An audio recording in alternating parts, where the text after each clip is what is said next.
Welcome back to Stag Figure Reviews. Today we will be looking at McFarlane DC Multiverse Batman Duke Thomas Tales from the Dark Multiverse figure. And here is Duke Thomas in packaging. So far I like what I'm seeing. He comes in the usual McFarlane blister box packaging with the McFarlane logo. And his 22 moving parts statement. The sides have the name of the figure, and the back has a close-up photograph of the figure in box. And now, let's go ahead and open Duke Thomas. And here we have him, out of packaging. This figure is definitely up to the McFarlane sculpt standard. McFarlane was able to capture Duke Thomas's provocative medieval-looking helmet. In fact, he was able to accurately duplicate him from the comic pages. I love the pleated armor and the way the bat symbol contrasts with all the grays and blacks. The belt pouches are nicely sculpted, and the two-tone yellows on his belt buckle is eye-catchingly sharp. The spikes on his forearms are sleek and go perfectly well with his gauntlets. The spikes on his back have great aesthetic appeal. All the folds on his cape almost dupe me into believing this is real fabric. My only observation of some inconsistency is in his face. On the box photography, he has a wash to bring out a wooden look. On this figure, it was painted to match his bat symbol. Either way, it's a great looking figure. For articulation, Duke Thomas has a ball joint in his head that allows him to go up and down. His head can rotate, although it is hindered by his collar. His head also has some tilt.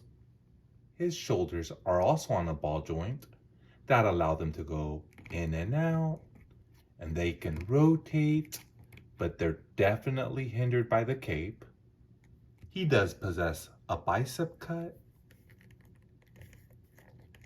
double jointed elbows, his hand can rotate and hinge.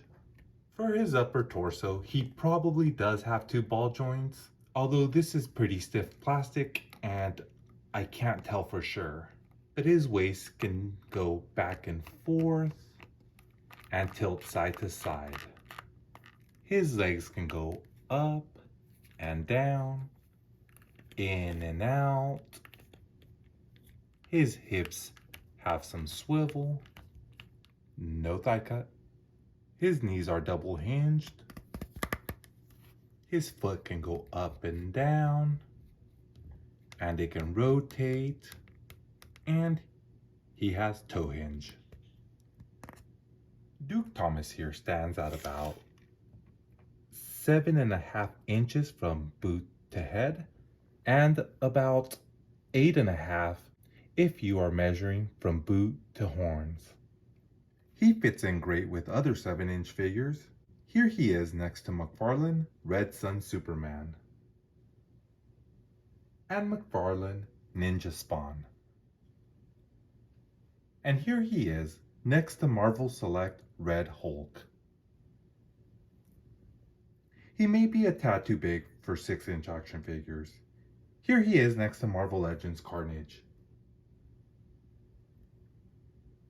For accessories, Duke Thomas comes with his collectible trading card, a generic display stand, and this gorgeous looking guitar axe, which he looks great holding, if I say so myself. When Barbados and his Dragons of the Bat ferociously attacked the multiverse, Duke Thomas aimed to rescue it from peril. He went headfirst into the multiverse, but failed his mission. He decided to return home and reunite with the Justice League. They fought together and were victorious, but sadly, the newly formed league lost their lives, except for Duke Thomas, leaving him to be the final knight. And now for my final thoughts. This figure is magnificent. It can, of course, fit in with other McFarlane DC figures, but because of the grandiose sculpting, it can also fit in with medieval characters from other lines. I would highly recommend picking this one up. And with that, if you enjoyed this video, please remember to comment, like, share, and subscribe.